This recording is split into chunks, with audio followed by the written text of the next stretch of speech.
Hello everyone, myself Karishma Singhal and I am going to talk about CPC SEA guidelines for laboratory animal facility. CPC SEA stands for Committee for the Purpose of Control and Supervision of Experiments on Animals. Now we move forward and discuss about physical facilities, environment and animal husbandry. Now we talk about physical facilities. In physical facilities, we talk about building materials. It should be selected to facilitate efficient and hygienic operation of animal facilities. It should be durable, moisture-proof, fire resistant. Seamless materials are most desirable for interior surfaces, including vermin and pest resistance. Now we talk about corridors. It should be wide enough to facilitate the movement of personnel as well as equipment and should be kept clean. Now we talk about utilities such as water lines, drain pipes and electrical connections should preferably be accessible through service panels or shafts in corridors outside the animal room. Now we're going to talk about animal room doors. It should be rust, vermin and dust proof and they should fit properly within their frames and provide with an observation window. Door closures may also be provided. Rodent barriers can be provided in the doors of the small animal facilities. Now we talk about exterior windows. Exterior windows are not recommended for small animal facilities. However, where power failures are frequent and backup power is not available, they may be necessary to provide alternate source of light and ventilation. In private rooms, window can be provided. Next, we talk about floors that should be smooth, moisture-proof, non-absorbent, skid-proof, resistant to wear, acid, solvents, adverse effects of detergents and disinfectant. They should be capable of supporting racks, equipments and stored items would becoming gauzed, cracked or pitted with minimum number of joints.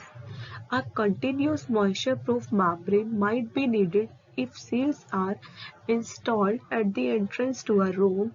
They should be designed to allow for convenient passage of equipments. Now we talk about drains. Floor drains are not essential in all rooms used exclusively for housing rodents.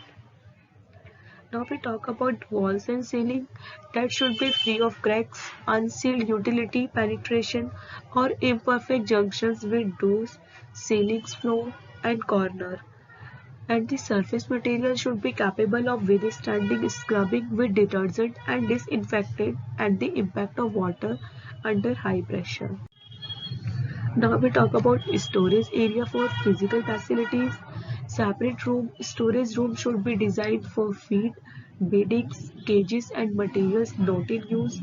Refrigerated storage separated from other cold storage is essential for storage of dead animals and animal tissues waste.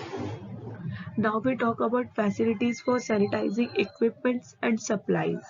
An area for sanitizing cages and ancillary equipment is essential with adequate water supply. Now we move to the experimental area.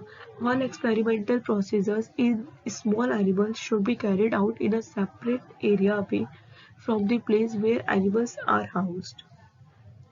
For large animal, functional area for aseptic surgery should include a separate surgical support area, a preparation area, the operating room or rooms, and an area for intensive care and supporting treatment of animals. Now we talk about environment. In environment, firstly we discuss about temperature and humidity control. It prevents variations due to changing climatic conditions or differences in the numbers and kind of room occupants. And the air conditioning is effective in regulating environmental parameters.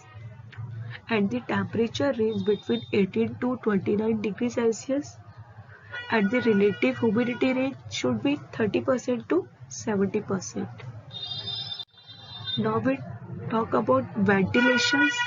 In renovating existing or in building new animal facilities, consideration should be given to the ventilation of the animal's primary enclosures.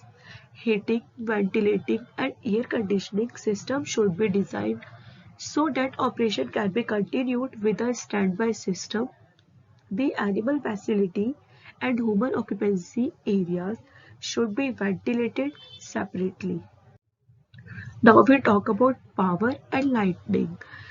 The electrical system should be safe and provide appropriate lighting and a sufficient number of power outlets. Lighting system should be installed that provide adequate illumination while people are working in the animal rooms and a lower intensity of light for the animals, for example fluorescent light. A time-controlled lighting system should be used to ensure a regular diurnal lighting cycle wherever required. Next, we talk about noise control. The facility should be provided with noise-free environment, and the noise control is an important consideration in designing an animal facility. Concrete walls are more effective than metal or plaster walls in containing noise because their density reduces sound transmission. Now we moving forward and talk about animal husbandry. First we talk about caging or housing system. This comes in the Annexure 3. The housing system should provide space that is adequate, permit environment permit freedom of movement and normal postural adjustment and have a resting place appropriate to the species.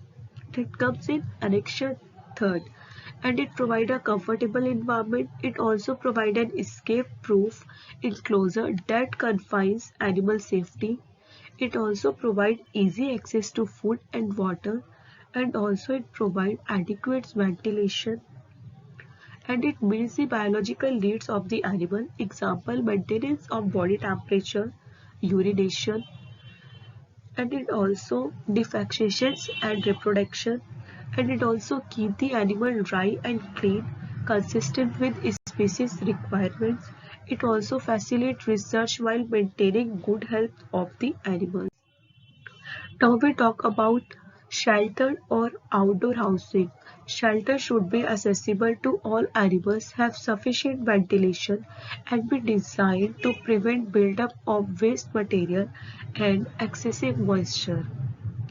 And house, dens, boxes, cells, purchases, and other furnishings should be constructed in a manner and made of material that allows cleaning or replacement. Ground level surfaces of outdoor housing facilities can be covered with absorbent bedding, sand, gravel, grass, or similar material that can be removed or replaced when needed to ensure appropriate sanitization. And the buildup of animal waste and stagnant water should be avoided. Now we talk about the social environment. The effect of social environment on caged animals vary with the species and experience of the animal, and it also depends on population density, can affect reproduction, metabolism, immune response, and behavior.